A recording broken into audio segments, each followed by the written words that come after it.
Whenever you have people and or machines, you're going to have problems.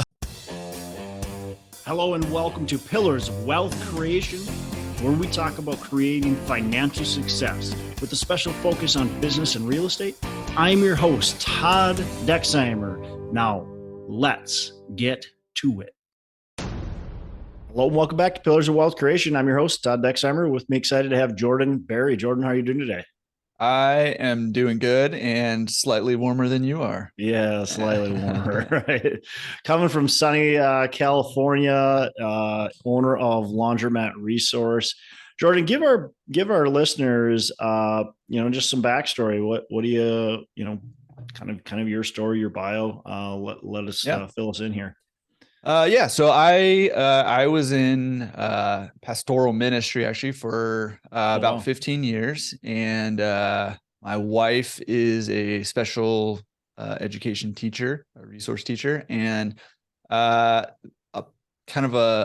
point in life came where it was just like, okay, I think it's time to transition and do something different. And so as I was transitioning and trying to figure out what to do with life, I had quit my job as a pastor, and we had a little bit of money in the bank, and we owned a house here in Southern California. We were trying to figure out what to do, and I had what I thought was a genius idea, which was, we had two small kids at the time, and I was like, well, why don't we do this? Why don't we rent out our house here in California? Let's take our chunk of money from the bank and let's go buy like a condo on the beach in Hawaii. We'll go do whatever jobs in Hawaii for a few years while our kids are, still young, not school aged. And when they're school aged, we can move back to California, where we have family and good schools, and then net gain condo in Hawaii. I'm like, yes, that's a great idea. And my wife said, we could do that, or we could buy a laundromat. And so we ended up buying a laundromat. I mean, those are almost the same. It's right? Like Hawaii, condo on the beach, or laundromat. Yeah, it's almost identical. Identical. My life is pretty much the same as it would have been. Either path. And so we ended up buying the laundromat, and that did not go well. We can talk about that. So in order to compensate for that not going well, we bought another laundromat and made some other mistakes. And that led to, I can fill you in on details of that too, but that led to me kind of desperately seeking some help and guidance on how to turn this around. Like, there's all these stats out there about laundromats, right? Like laundromats have like a 95% success rate. And I'm like, how in the world am I in the 5% that can't figure this thing out? Like, what is happening? Like, this does not fit my vision of myself and like who I am.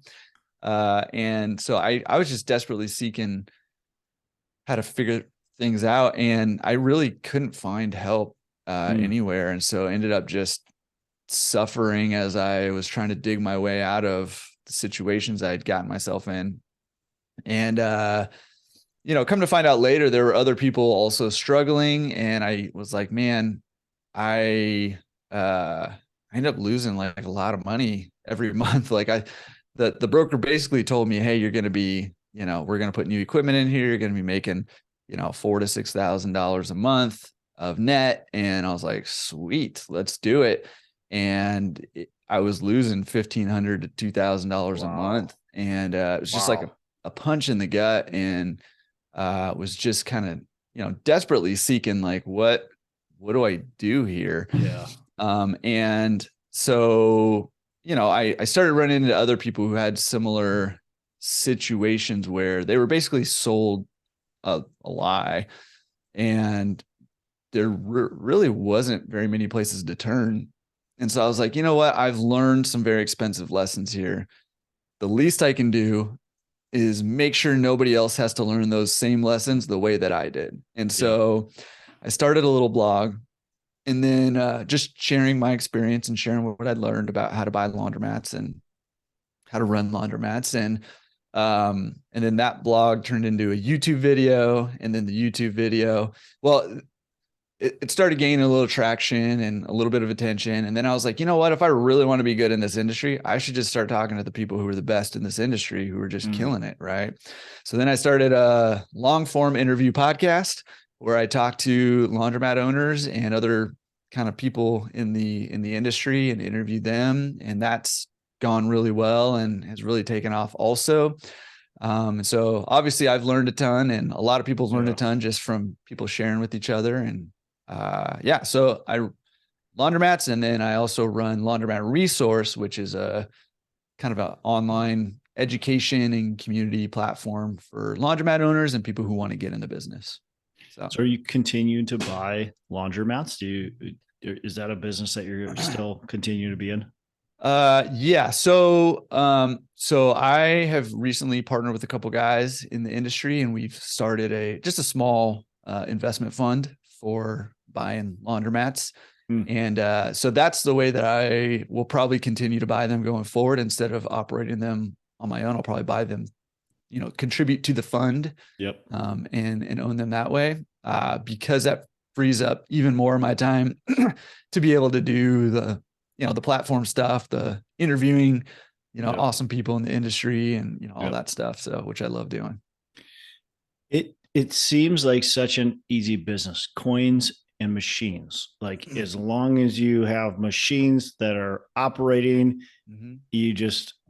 people put the coins in. Well, not anymore. They got the cards or whatever, but coins and machines, like it seems so easy. Like how could it go wrong? So how can it go wrong? Like it's such a, like, there's nothing there. Obviously there is, but it just doesn't seem like it. And I can see how you, like, a broker tells you this is what's going to happen. You're like, oh, okay, that makes sense. Because like I said, it's such an easy bit. We got laundry machines, washers, dryers, boom. People put money in and we make money. That's it. Yeah. Well, you mentioned the two key factors that can go wrong. You've got a lot of machines and you've got a lot of people. Whenever you have people and or machines, you're going to have problems, I suppose. And so, for me in my situation, excuse me, in my specific situation, and I don't like telling this because my situation was not common. It's not a typical situation. And so it's not that I don't like sharing it. It's I don't want to give the wrong impression to people or like scare people. Sure. But in my specific situation, I was buying a laundromat in a rough neighborhood in Los Angeles. Yep. And one of the big issues was that the previous owner had kind of abandoned the place a little bit. And so it literally had become gang turf. And so people didn't want to go to that laundromat because it was gang turf. And so I ended up actually in physical altercations, basically trying to reclaim the laundromat. Wow. And it was just not a good situation. And so one of the things, I mean, you got to buy it, like any real estate, you've got to buy it in the right neighborhood. Is that key? Well, I mean, you got to buy in the right neighborhood for you. I think if I had known what I was getting into, I would have been a little more prepared for that situation. Yeah. And I would handle it very differently now. And so, I mean, like real estate, somebody owns the real estate in the rough neighborhoods, right? Like if you're the right person for that rough neighborhood, then you can do it. And you can make a lot of money too, because a lot of times those neighborhoods are densely populated. Those are people who need laundromats or housing, whatever the case may be. And so if you're the right person for that, then you can do it and you're prepared for it.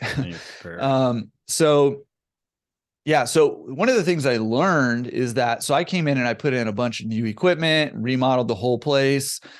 And, it was all looking new and nice. But one of the things that I found was it was much, much easier to rehab the laundromat than it was to rehab the reputation of the laundromat. And I didn't go in. I went in anticipating rehabbing the laundromat. I did not go in even with that on my mind that I was going to have to rehab the reputation of the laundromat and and be aggressive on that. Yeah. And so, people, even though I put in new equipment and was working really hard to keep the riffraff out, people were still scared to go in there, and it was just tough, and so that's why it wasn't really making money. And there you go. It's like, and for other people, the more typical, more common problems are not managing your business well, not maintaining the equipment, keeping it running, right? As soon as your equipment's down, it's not making money anymore. But there's a lot of, what we call in the industry zombie mats, and it's people who don't reinvest in their business. They're not, when a machine goes down, they're letting it stay down for a while. Maybe expecting it to be a completely passive play. So they're just not there, not doing the work. Exactly. Yeah. Interesting. Yeah. So people and machines it's easy, but it's difficult, right? You've got to, that makes sense. I mean, I would say it's simple. It's not always easy. It's simple. Yeah. It's simple. It's just like 2 steps. You got to have people come in the door, right? And you got to have machines that work when the people come in the door. But if you don't have the right people coming in, or people, in your case, it sounds like you just had a people problem. People didn't feel comfortable going to that laundromat because they felt like they were going to get mugged or whatever, just in trouble, right? And so they just wanted to avoid it. How did you change then that perception? Are there certain things that maybe you did, and maybe that's the wrong way to ask, because I'm sure you made plenty of mistakes in that. So are there certain things now looking back that you now do moving forward to change your reputation? Yeah, for sure. So, I mean, a big part of it would be just being aggressive about getting the right people in and keeping the wrong people out. When I went in, so I was coming from a ministry background, and a lot of the quote unquote riffraff, they're homeless, or they're just, a lot of them are just hurting, like, you know what I mean? And so I'm just a very empathetic person in general, and I actually consider that sort of a superpower in a lot of situations. But in this situation, it kind of bit me because, I would say, hey, look, this is a business. Like, you can't be here. Like, we don't have any problems or anything like that, but you can't hang out here. Right. And so I was trying to be respectful, but set a boundary. And that wasn't language that those people could hear and understand and respect. Right. And so I learned, kind of going over, I need to communicate with people in a way that they can hear me. Right. And so that is being firm and setting a firm boundary, and then acting on that after I've given. I still want to respect people, and, and say, you need to leave, and give them that opportunity. But then I need to act. Right. Yeah. And by act, I mean, call the police every single time. Don't let anything slide by. Yeah. Because eventually the message gets around, like, it's not easy to hang out there anymore, right? It's the goal is to make it as comfortable as possible to hang out there for the customers who are doing laundry, and as uncomfortable as possible for the people who shouldn't be there. Yep. Right. And so you need to act aggressively. And then, once you've kind of got that under control, then I would probably just throw a big party, basically, and say, hey, we're doing free wash just for a week. Everybody come in here, come check it out. It's cleaned up now. And you got to get people in the door and show them, hey, it's under new management. It's a new place now. You can come back. It's not scary to be here anymore. Yeah. Yeah. That's similar. I've purchased apartments in some pretty rough neighborhoods over the years. And especially when I was first kind of beginning, and it was the same type of thing, the riffraff, when they're around, if you try to be too nice to them, if you try to be nice to them, they're just going to take advantage of you. And not that you have to be a complete jerk, but you have to be stern. Like you said, it has to be, hey, you don't live here. You can't be here.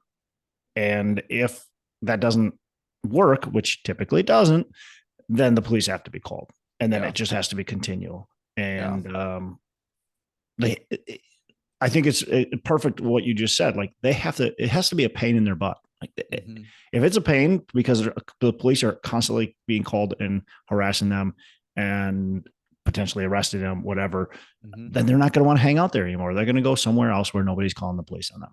Yeah. So yeah, Yeah. definitely. What do you see as a successful laundromat? We've already talked about some stuff, but anything else that you see successful laundromat, those who are very successful, like Mm-hmm. maybe some key ingredients that we haven't really hit on.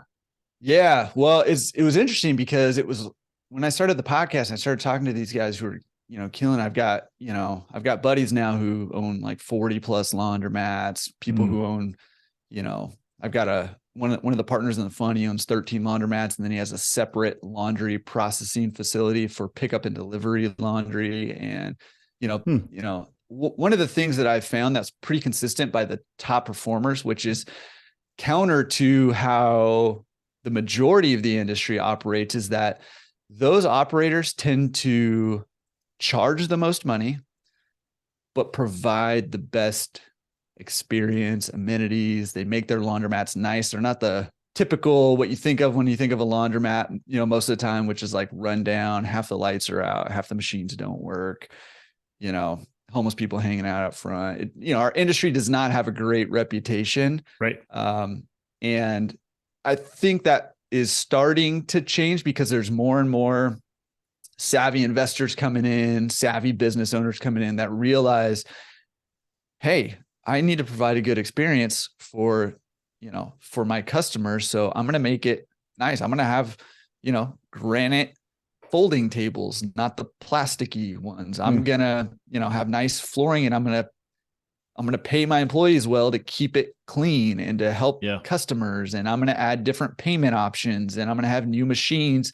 And it used to be like a badge of honor, like, hey, I've had my machines for 30 or 40 years, and that doesn't fly, right? Like I found, and it surprised me when I first figured this out and I put this together, but the best operators replace their machines every 15 years. And so they're doing all these things to create a great customer experience, and they're charging for it. And that's what I see the best operators doing. And it's the operators who aren't reinvesting in their business. It's the operators who are racing to the bottom when it comes to pricing. It's the owners who, as we're seeing inflation go up, as we're seeing utility costs go through the roof, rent go through the roof, as we're seeing interest rates rise and machine costs going up dramatically, we're still seeing a ton of operators who don't raise their prices accordingly, right? And so when you don't raise your prices like that, you can't put money back into your business. And when you can't put money back in your business, it deteriorates, and then it spirals and it gets faster and faster and faster until you don't have a business anymore. Yeah. Right. And so, those operators who are really on top of that stuff, creating a good experience, but charging accordingly, are the ones that are succeeding. Yeah. I think that goes with like any business, right? You have to create an experience and value to your customers. And if you don't, and your customers are whoever, it's a tenant, it's the laundromat, it's whoever's, doing their laundry. It's all these customers want is the good experience. They want to feel safe when they're there. They want a clean place. And I feel like people today have higher standards than maybe they've ever had before. And so if you're not providing that, you're losing them. They're going somewhere else.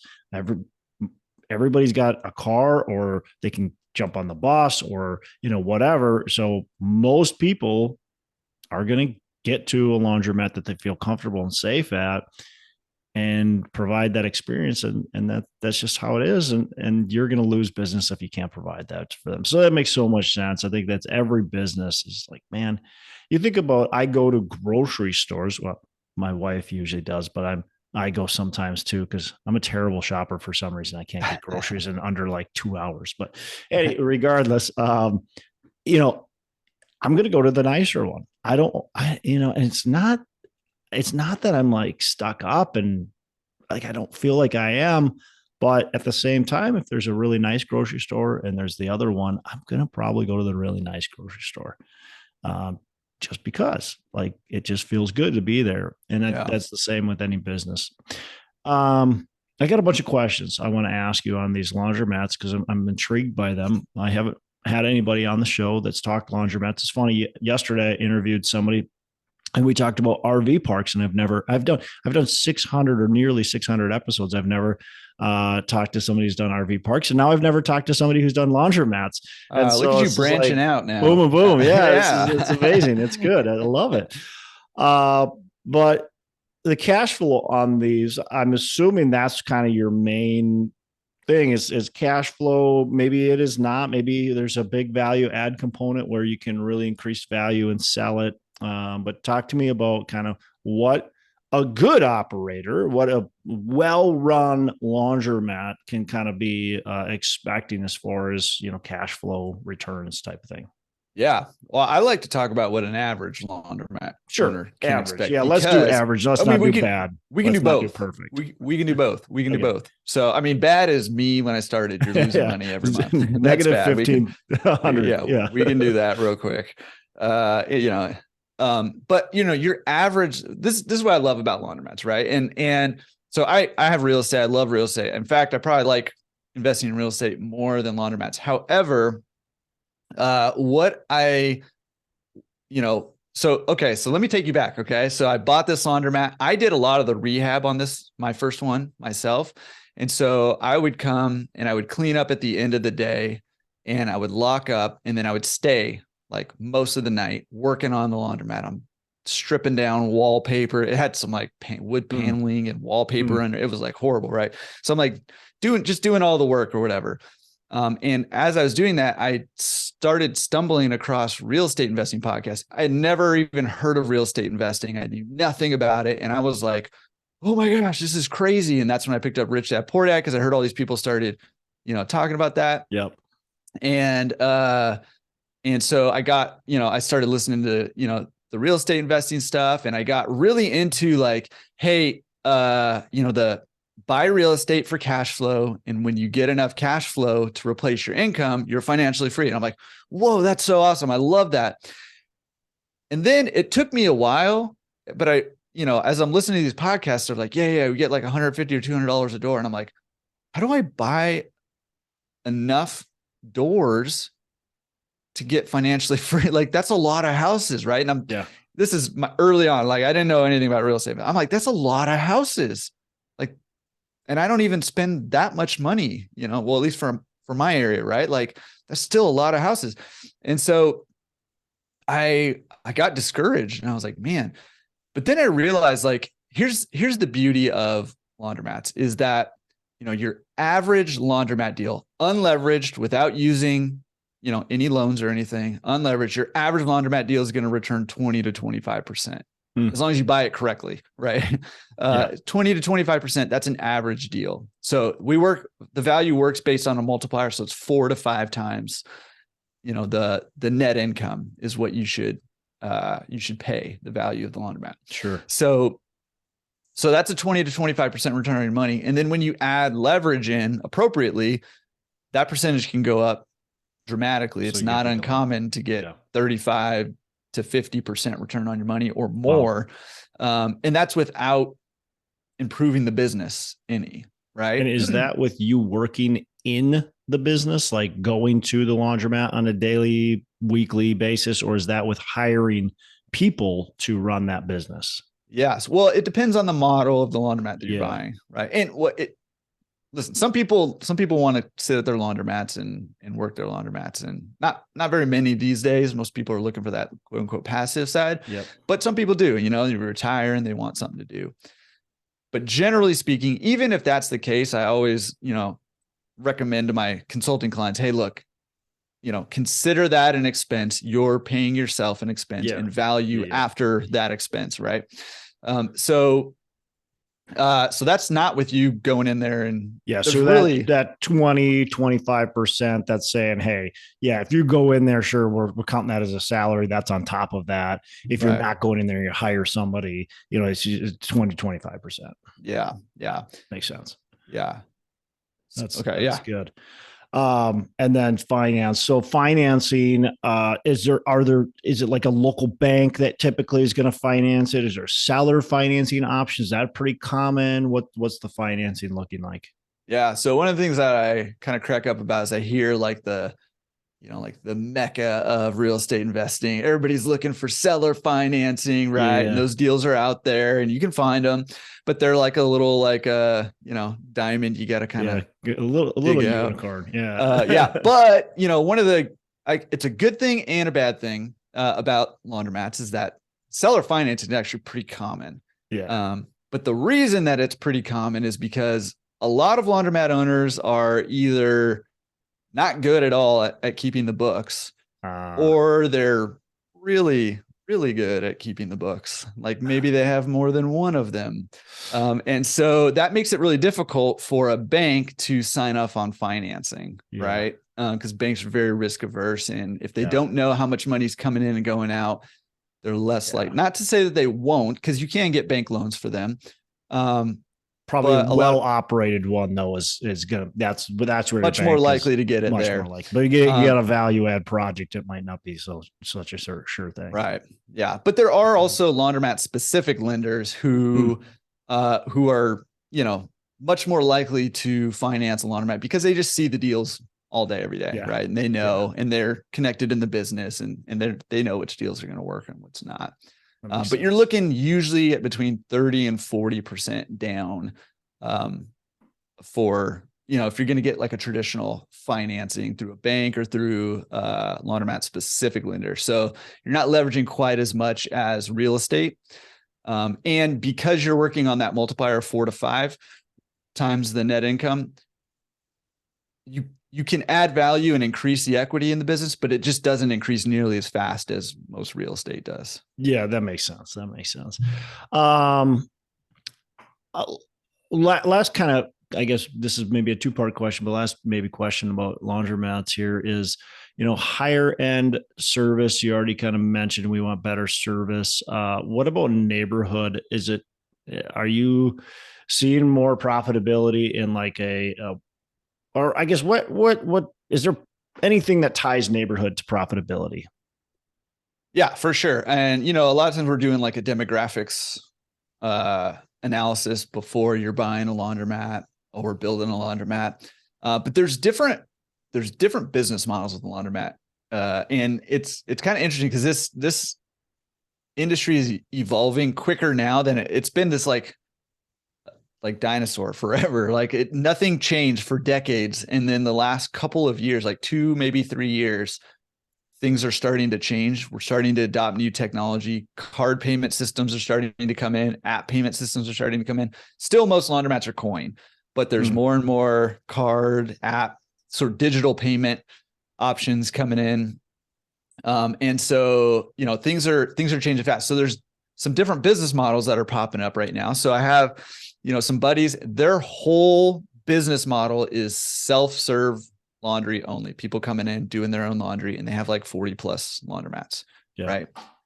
But there's, other business models too, where you're more on the service side of things. You have the self-serve thing come in, but also people can come drop their laundry off. Right. Or you have a driver in a van and you go do pickup and delivery and you literally pick it up from people's door and they, you bring it back to the laundromat or your processing facility and you do the laundry, you fold it, and then you take it back to them. And that I think is where a lot of growth is going to happen. I think we've only scratched the surface. I think a lot of people don't even know that's an option. You can just leave your dirty laundry on the front doorstep and it comes back magically cleaned and folded, ready to put away. And I think that there's a ton of growth opportunity there for laundromat owners if you want to go that route. That would probably work in even like a little more higher end neighborhood. Oh, for sure. Where people have their own laundry machines in their houses or apartments, but they're like, I don't want to do my laundry. Somebody's willing to pick it up, like pick it up. Yeah. And I liken it to, this is where this is like, biased because this is what I do. But I think, I remember like when I was a kid, I used to mow the lawn, right? My parents would give me $5 or whatever, and I'd mow the lawn. Yeah. Everybody used to mow their own lawn.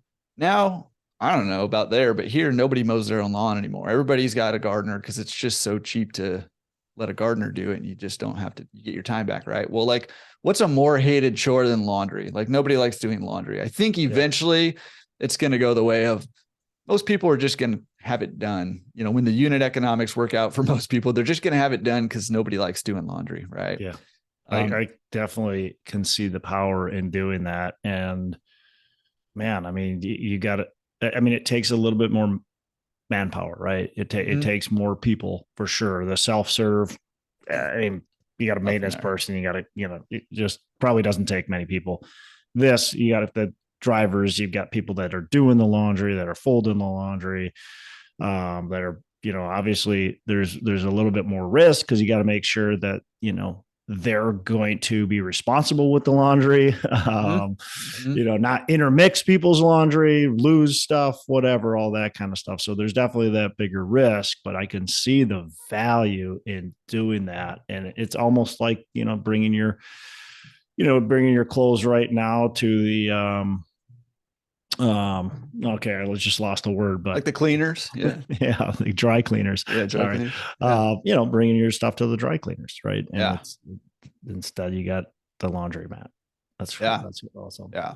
But to go back to your original question, what kind of neighborhoods? So on the self-serve side, you're looking at neighborhoods that are generally speaking below median income for the area. Gotcha. And that's and renters, that's who's using the self-serve side. But then if you're on the drop off and the pickup and delivery side of things, not entirely, but generally speaking, above that median income is who's using that service right now. So a lot of like dual income families or or young professionals, that kind of thing, people who have more money than time and want to buy some time back.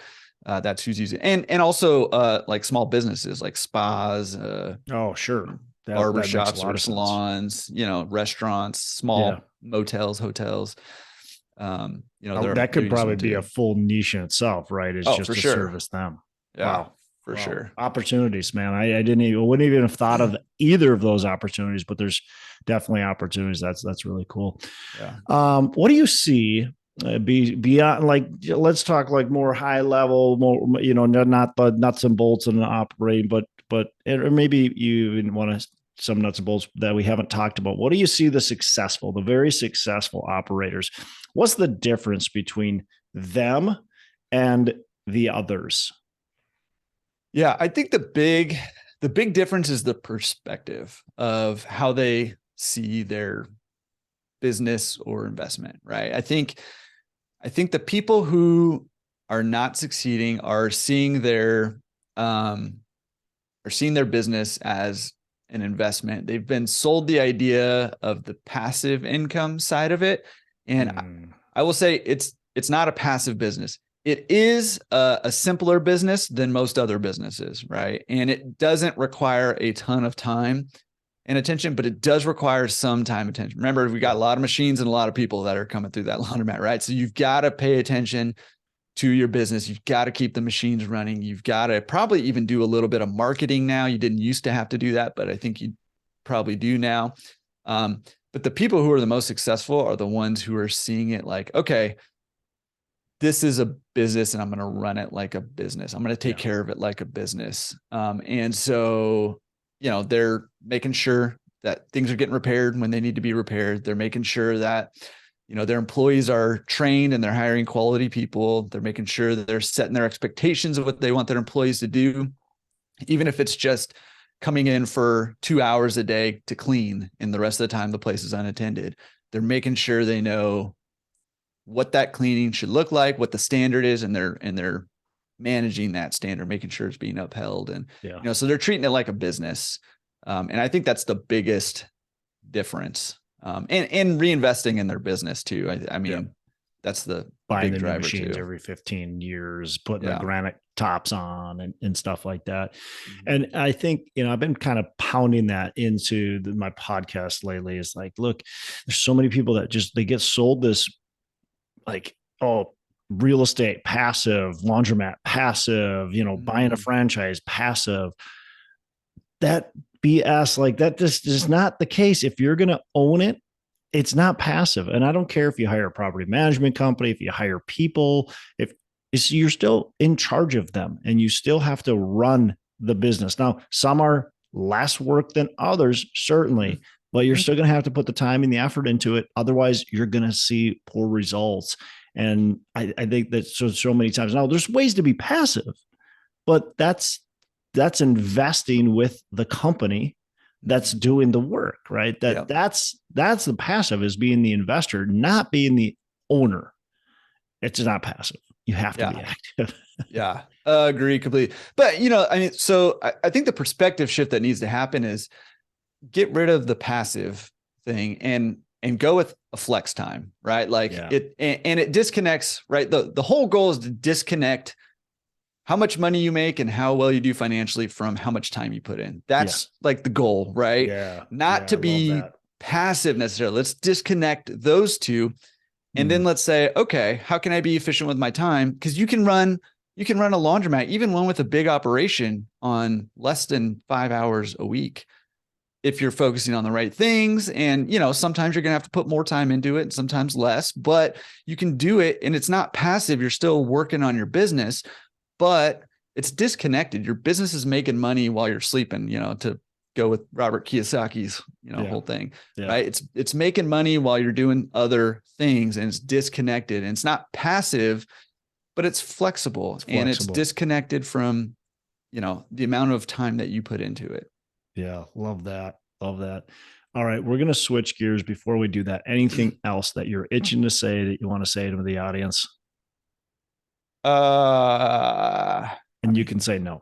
Yeah, I could keep talking. Yeah, you can keep going all day. Yeah, the podcast though, and where they can reach that, and the Laundromat Resource. Where do they go? Is it just Laundromat Resource.com? And and then the podcast is Laundromat Resource Podcast. It's on all the podcast platforms. It's on YouTube. You can just search Laundromat Resource on YouTube. Yeah. Okay. So a couple last questions I always ask everybody. What's a favorite book that you can pass down to our listeners? Oh man, I read a lot of books. I won't say Rich Dad, Poor Dad, even though that was like you've already said it. So I've said it. Yeah. They've got it. It was a transformative book, just in terms of mindset, and a lot of people, and I know it's a controversial book too, but for me, it's irrelevant if it was factual or not. It doesn't matter, right? Yeah, it's irrelevant. If it changes the way you think and it gets you into the mindset, that's all that matters. Yeah. So, man, it's hard to pick. Just pick one. It's hard to pick a book. I got the same thing. I got like 15 favorite books. I don't know. Yeah. I think if you're going the entrepreneur route, one of the books I would really recommend is E-Myth Revisited. And then if you're going more sort of the investing route, you know what? I might choose one of the habit books, like High Performance Habits, or maybe Atomic Habits. That's probably what I would do.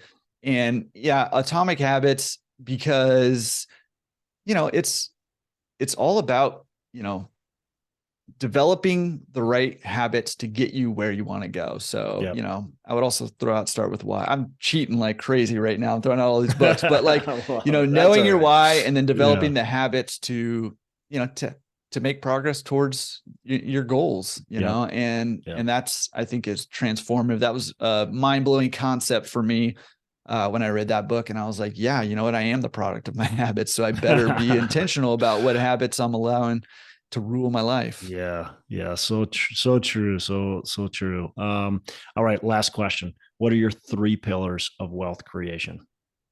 Yeah. So, it's funny. I have, like way back when I first started my blog, I wrote a blog post called, The Wealth Tripod. Right. Nice. And the Wealth Tripod this is nothing. Nobody's going to be like, whoa, you invented something crazy. Right. Like everybody knows this is not like, mind blowing, but, I think it plays into our conversation here. So the Wealth Tripod is cash flow, equity, and tax advantages, right? Nice. And when you focus on those 3 things, whether it's with your investments or even your 9-to-5 job, if you have one, or, whatever, those three things really are kind of the pillars of wealth creation. Yeah. In a tangible sense. Right. Yeah. And, Yeah. what I love about,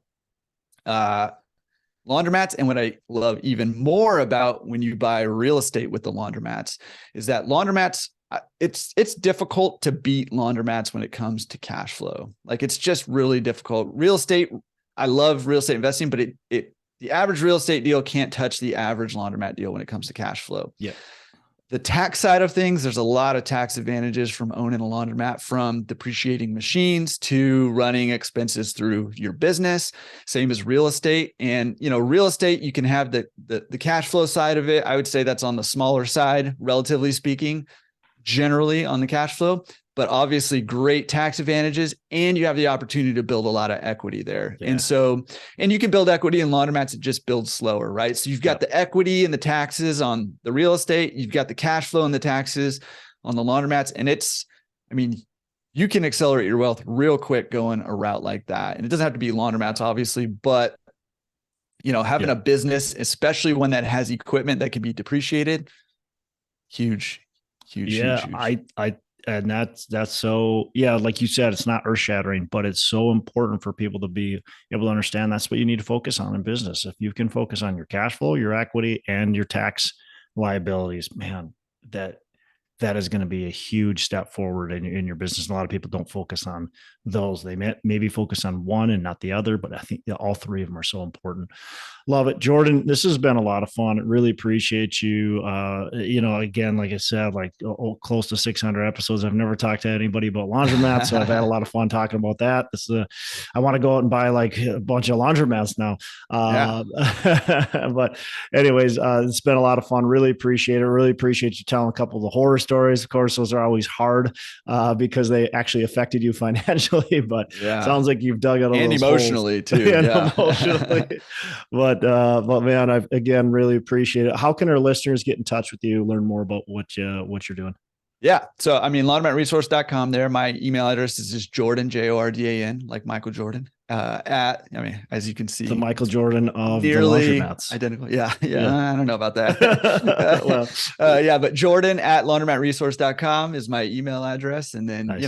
We're on YouTube, we're on all the podcast platforms, all that. So check it out. Cool. Again, really appreciate it. You have a fantastic rest of the day. I appreciate you, man. Hey, thanks so much for listening. I appreciate you being a loyal listener. I would love to have you go on to our Facebook page and subscribe, give us a thumbs up, go on to iTunes or wherever you listen and give us a rating and review. Don't forget to subscribe. Your rating and review just helps us push this out to more and more people and continue to grow our audience and hopefully positively affect a ton of people out there that really need this and want this. So the other thing I've got for you is a free ebook on my website. So go on to venturedproperties.com, and download our free ebook on real estate and on syndication. And I've got some data points in there, some really good stuff for you. So I'd love to have you take a look at that. It's free. I'm not expecting anything from it.